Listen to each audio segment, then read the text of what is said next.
It'll be one to go this time by. Coming to the green, buddy, coming to the green. Let's go get him. Go, go, go, go, go, go, go. Get your motor running. Head out on the highway. Go ahead. Another question upstairs. Jeff Gluck from NASCAR Scene. Along the same lines, a couple of the last races here, this in Richmond, have been inherited. The winner has inherited the win, so to speak. Does that affect the way you guys as competitors view the winner? I mean, does that piss you off and say, you know what, we could have been positioned for that as far as, you know, your crew chiefs or whatever, or does it matter? No, I mean, it's his name's in the book. It doesn't matter how you get it, I guess. And you know, they deserved it here last weekend. They got a win, and they did it again this weekend. So obviously they're a force to be reckoned with, and it wasn't like they just backed into it. So I feel like they did a good job at having a good race car tonight. They passed for the lead, and then they were up there running up front, and then Tony passed them in the pits, and then had his issues, and so they got the win that way. But you know, he had a fast enough car tonight. So you know, if it was a guy who was a back runner who was running 10th, 11th, 12th all night and stayed out on the last run and won the race, then it would be a little bit, you know, it would mean a little bit less. Stay upstairs. Another question. Go ahead. This is for Greg and Kyle. Tony Bowley, Courier Tribune. Greg, you talked about the fine line this car has and trying to find the right setup to go. Is it a little bit of surprising or frustrating the way this car seems to suddenly fade, given the fact you're walking such a fine line? Yeah, it is really, really hard because it is frustrating. You feel like when the car's pushing, you know, Kyle will tell you got one arm tied behind your back. And then if it's too loose, you're about ready to bust your butt every lap. You know, and you're holding your breath and you can't drive around other cars. And so it's so hard, you know, to get it right. And you get it right for about 8 laps and you're thinking, man, this is great. Look out, here I come. And then you about spin out and wreck, and then you're loose, and then it starts tightening up, and because you start closing your arc or your corner up. So it is hard to get it balanced for a whole fuel run, and really you can't, because the fuel cells in the back of the car, it holds 18 gallons of fuel. It burns it off, and it gets harder on the front bump stops. It's just that simple. And then the thing's hanging off behind the rear axle when it's full of gas on new tires. So it's hard to get the car to drive reasonable the entire fuel run. Some guys are better at the end. Some guys are better at the beginning.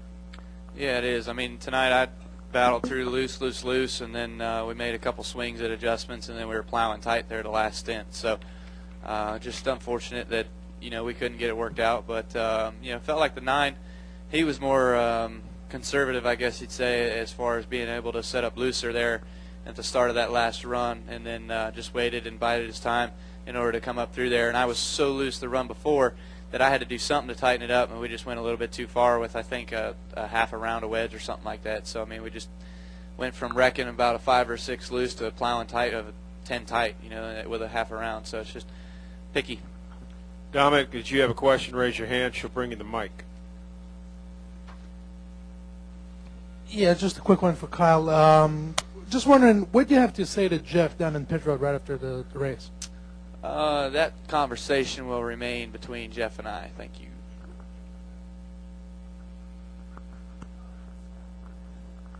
Question back here. Go ahead, David. Yeah, Dave Rodman, NASCAR.com for Greg. I heard you say you would have liked to run 650 miles tonight.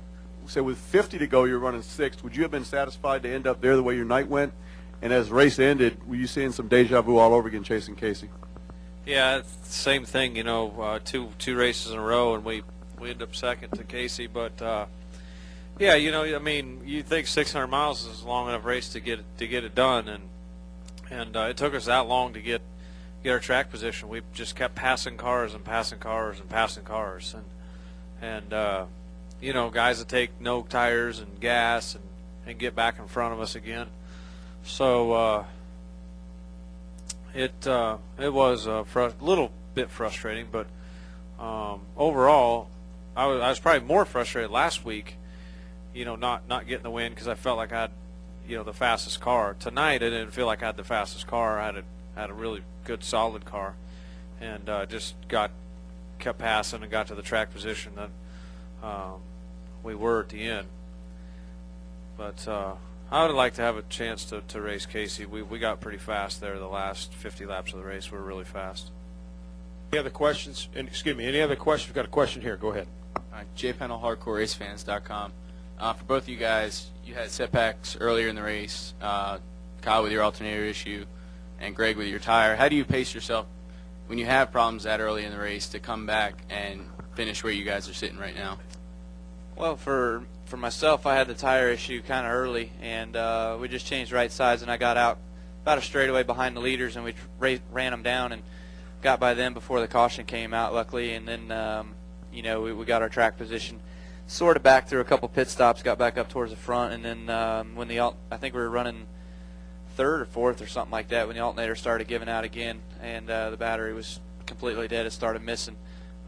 Fortunately, we got the caution. Unfortunately, it was Dale Jr.'s caution, so we were able to come down pit road and change the batteries out and stuff and get back going, and knew we had to restart at the end of the longest line, but just felt confident in our stuff that we could come back up through there, and just had to be patient and not go up there and try too hard to get up to the front too quick and wreck your stuff. I've done that here before, and knowing that there was still, I think,